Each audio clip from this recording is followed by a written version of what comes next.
북한이 한국을 집어삼키기 위한 땅굴들과 과거의 전쟁을 한층 더 지옥처럼 만들어줬던 땅굴들을 아시나요?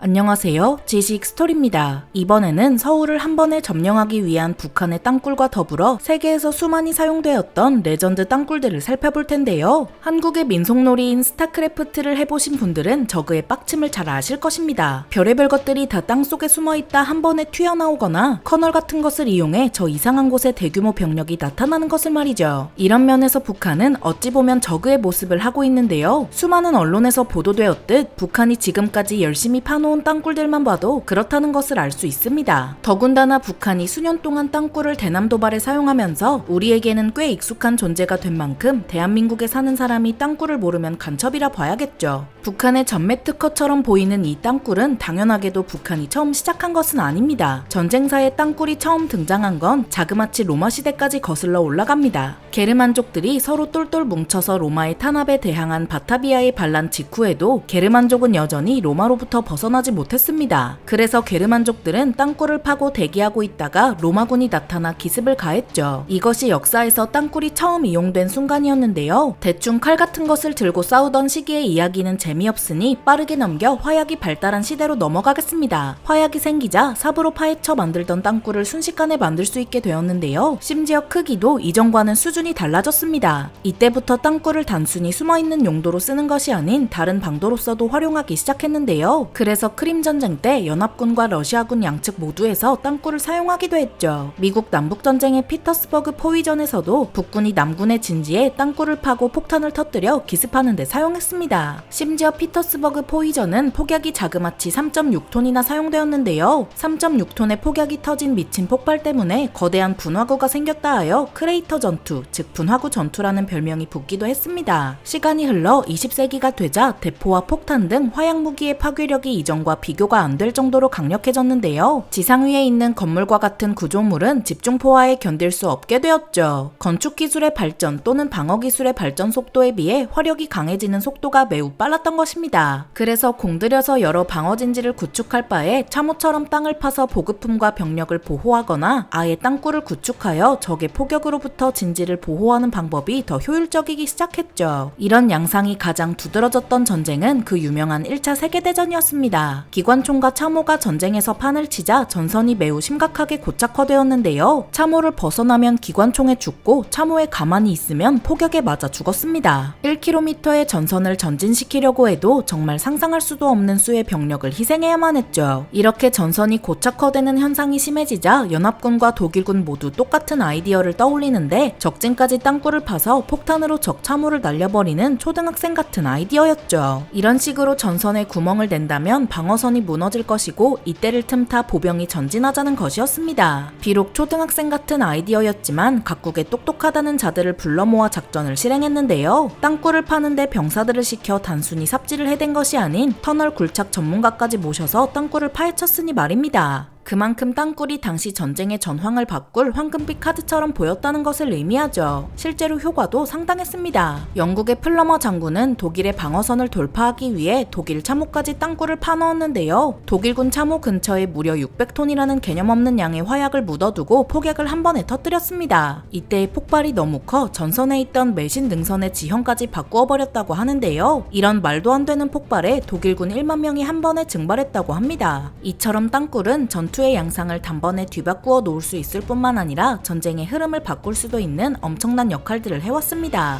이런 땅굴이 1차 대전에서만 사용되었을 리는 없죠. 제2차 세계대전에서도 여전히 땅굴은 요긴하게 사용되었습니다. 다만 1차 세계대전처럼 전선이 고착되는 현상은 드물었기 때문에 땅굴을 파고 기다리고 있다가 적이 나타나면 까꿍해주는 용도로 많이 사용되었죠. 2차 세계대전에서 땅굴을 가장 먼저 사용했던 국가는 의외로 중국이었습니다. 당시 아시아에서 가장 강력했던 일본군에게 정면으로 도전하는 것은 승산이 낮았기 때문에 땅굴을 이용한 게릴라전을 택했습니다. 땅굴을 파놓고 기다리고 있다가 공격하고 일본군이 찾지 못하는 땅굴로 도망쳐 사라져버리곤 했습니다. 비록 이때 일본군은 땅굴에 의존해야 겨우 일본과 맞설 수 있는 열악한 중국의 사정을 비웃었을지도 모르겠지만 막상 태평양 전쟁이 발발하자마자 감히 제대로 비비지도 못하는 미군에 대항하여 자신들이 스스로 땅굴을 사용해야만 했습니다. 중국에 이리저리 잘 당해보았기 때문인진 모르겠지만 일본은 땅굴의 엄청난 전문가였는데요. 태평양 섬에는 제대로 와보지도 못했던 미군들은 낯선 환경에 적응하는 것도 힘들어 일본군의 땅굴에 호되게 혼나기도 했습니다. 특히 펠렐리우 타라와 이오지마 전투 등에서 미군이 고전을 겪었죠. 강력한 항공력과 해군력을 앞세워 압도적인 화력으로 전쟁을 수행하는 미군의 입장에서 항공폭탄이나 함포로 상대하기 힘들게 땅굴에 숨어든 일본군은 여간 성가신 게 아니었습니다. 일본군과 마찬가지로 한국전쟁 중 북한군과 중공군은 걸핏하면 산속에 굴을 파고 틀어박혔습니다. 땅굴을 이용해 연합군의 공습을 피하고 공습이 끝나면 기어나와 전쟁을 치렀죠. 일본과 북한, 중공군만 미군을 괴롭혔을까요? 진짜 최강 보스가 아직 남았습니다. 바로 지옥의 베트남전이었죠. 기껏해야 일본군이 날뛰었던 섬들이나 한국처럼 적당한 숲이 있는 산이 아닌 육지에 붙어있는 광활한 정글에서의 땅굴전은 미국의 분노 조절 장애를 유발하기 충분했는데요. 그냥 밀림에 누워만 있어도 잘 찾기 힘들 텐데 그 안에 굴을 파고 앉았으니 정신이 나갈 수밖에 없었습니다. 베트남의 근대사는 게릴라 전쟁의 역사라고 봐도 무방하죠. 사실 베트남은 땅굴의 베테랑이었습니다. 미군이 개입하기도 전에 땅굴 분야에선 석박사 통합 과정을 수료하신 분들이죠. 20세기 초반 프랑스가 베트남을 점령하자 베트남인들은 프랑스를 대상으로 게릴라전을 시작했습니다. 울창한 밀림 속의 게릴라 덕에 프랑스군이 아무리 강력한 화력을 이용해 찍어 눌러도 베트남을 쉽사리 무릎 꿇릴 수 없었죠. 게릴라를 상대로 결정적인 한방이 필요하다고 생각한 프랑스군은 이곳에 대규모 병력을 투입하고 적의 보급로를 차단해 전쟁을 빠르게 마무리하려 했습니다. 이런 대규모 병력의 투입에 대비해 베트남은 땅굴을 파며 프랑스를 맞이했는데요. 심지어 대공포와 대포도 땅굴에 들고 들어가 잠시 꺼내 쏘고 난 다음 다시 들고 들어갔습니다. 프랑스는 대체 어디에 뭐가 있는지 알 길이 없었죠. 베트남에 비해 훨씬 강력했던 프랑스군이었지만 땅굴을 활용하여 신출귀몰하게 재빠르게 치고 빠지는 게릴라 전술을 상대하는 것은 보통 일이 아니었죠. 시간이 가면 갈수록 병력은 지쳐만 갔는데요. 언제 어디에 있는 땅굴에서 이들이 튀어나올지 모르니 보급이 어려워지고 병력이 고립돼 버리기까지 하죠. 이렇게 프랑스는 얼마 버티지 못하고 전투에서 패배를 인정할 수밖에 없었습니다. 이때 땅굴의 진가를 알아본 베트남 게릴라들은 프랑스가 떠난 후 개입한 미군을 상대로도 땅굴을 열심히 사용하며 미국을 끊임없이 괴롭혔죠. 이들이 사용했던 땅굴은 땅굴이라 보기도 어렵습니다. 숙소, 주방, 병원, 통신소, 무기고 등 다양한 시설이 갖추어져 있었기에 사실상 하나의 도시라고 봐도 무방할 정도로 거대한 크기를 자랑했습니다. 물론 2차 세계대전부터 땅굴에 한두 번 당해본 미국이 아니었기에 터널레츠라고 하여 땅굴을 전문적으로 조사하는 특수부대를 운용하기도 하며 대응했는데요. 하지만 베트콩의 땅굴은 그냥 땅굴이 아닌 땅굴 속에 또 다른 땅굴이 있고 가짜 땅굴도 섞여 있었습니다. 가짜 땅굴에는 부비 트랩을 설치해두었죠. 미군 입장에서 그곳에 들어가는 것 자체가 자살행위와 다를 게 없습니다. 그 끝을 알 수 없는 심연이나 난공불락의 요새에 가까웠죠. 이후 중월전쟁에서도 베트남은 똑같은 전술로 프랑스와 미국에 이어 중국군을 격퇴하는 쾌거를 이룹니다. 무려 3개의 강대국을 연달아 격퇴하는 기적을 보여준 것이죠. 이처럼 땅굴은 현지 사정을 고려해서 잘만 사용하면 무시무시한 효과를 발휘했습니다. 그래도 오늘날은 벙커버스터 항공폭탄같이 지하 깊숙한 곳까지 정밀하게 타격이 가능한 무기도 있고 적외선 센서도 있어 땅굴을 보다 쉽게 파악하는데요. 그래서 점차 전쟁에서 땅굴이 퇴출당하나 싶기도 합니다. 하지만 막상 최근에 일어난 분쟁과 전쟁을 본다면 21세기에도 땅굴은 쉽게 사라질 것 같진 않습니다. 레바논에서 활동하는 반이스라엘 단체 헤즈볼라는 이스라엘군의 공습을 피하기 위해 거대한 땅굴을 구축했으며 시리아 내전에서도 적진 아래로 땅굴을 구축해 폭발하는 1차 세계대전식 전술이 심심찮게 목격되었습니다. 한편 대한민국에도 군사용 목적으로 개설된 땅굴이 존재하는데 바로 북한이 남침용으로 만들어 놓은 땅굴들이죠. 비록 전면전이 터져서 대규모 대규모 병력이 넘나든 적은 없지만 간첩이나 특작부대의 침투용으로 사용되었을 것으로 추정됩니다. 가장 처음 발견된 터널은 연천군에서 발견되었는데요. 발견 첫날 땅굴 내부에 있던 북한군과 한국군 사이 교전이 벌어져 한국군 3명이 순직했고, 이후 한국군과 미군이 땅굴을 수색하던 도중 추가로 2명이 부비트랩에 의해 순직했습니다. 철원군에서 발견된 제2 땅굴은 이전보다 더 거대한 크기를 자랑했는데 무려 전차까지 통과할 수 있는 크기였습니다. 당시 북한이 남한 침공에 얼마나 철저하게 준비하고 있었는지 알 수 있죠. 거기에 더해 제3 땅굴은 서울에서 불과 44km 떨어진 거리에 위치해 있었습니다. 또 1990년에 발견된 제4 땅굴에서도 어김없이 부비트랩이 설치되어 있었는데, 헌트라는 이름의 국군 수색 탐지견이 선두에서 폭발물을 미리 탐지하고 폭사당의 땅굴에 들어가 있던 병사들이 목숨을 건질 수 있었습니다. 이후 순직한 헌트는 소위로 추서되어 제4 땅굴 앞에 동상이 세워졌습니다. 현재 제4 땅굴을 마지막으로 새로 발견된 땅굴은 없지만 국군은 탈북자 증언 등을 토대로 매년 꾸준히 새로운 땅굴을 발견하기 위해 노력하고 있습니다. 증언에 따르면 여러 땅굴이 있을 수도 있다고 보이지만 발견이 되지 않는 것에 대해선 여러 가지 가설이 있는데요. 남측에서 땅굴의 존재를 알아차리자 북한이 미리 조치를 취해 땅굴을 세심하게 숨겨놓았다는 설과 애당초 생각만큼 많은 땅굴이 존재하지 않는다는 것입니다. 두 가지 설 모두 그럴듯하죠. 하지만 그렇게 많은 땅굴이 더 존재하는 것은 매우 힘들다는 것이 전문가들의 의견입니다. 특히 대남 침투용 땅굴같이 크기가 거대한 땅굴은 엄청난 인력과 비용이 들어가는 대규모 공사인데요. 수많은 탐지 장비에 의해 쉽게 발각이 될 수밖에 없겠죠. 또한 수십 년 동안 가난과 기아에 허덕이는 북한이 장갑 차량이 지나다닐 정도로 규모가 큰 땅굴을 수십 개씩 운영하고 있다는 것은 현실적으로 조금 힘들다고 봐야 합니다. 이렇게 많은 땅굴이 있다는 이야기가 들리는 것은 북한이 한국의 공포감을 조장하기 위해 땅굴을 심리전술의 일부로 사용했다고 볼 수 있는데요. 그리고 있을지도 모르는 땅굴을 찾아 헤매다 보면 우리 군의 병력이 일부 분산된다는 것도 북한엔 이득이긴 하죠. 물론 앞으로도 북한의 땅굴을 찾기 위해 계속 노력해야겠지만 필요 이상으로 인력과 시간을 낭비하는 것도 마찬가지로 경계해야 할 것입니다. 오늘은 군사용으로 사용된 땅굴의 역사부터 북한의 대남 침투용 땅굴까지 순서대로 알아보았는데요. 영상이 유익하셨다면 구독과 좋아요 부탁드립니다. 감사합니다. 지식스토리였습니다.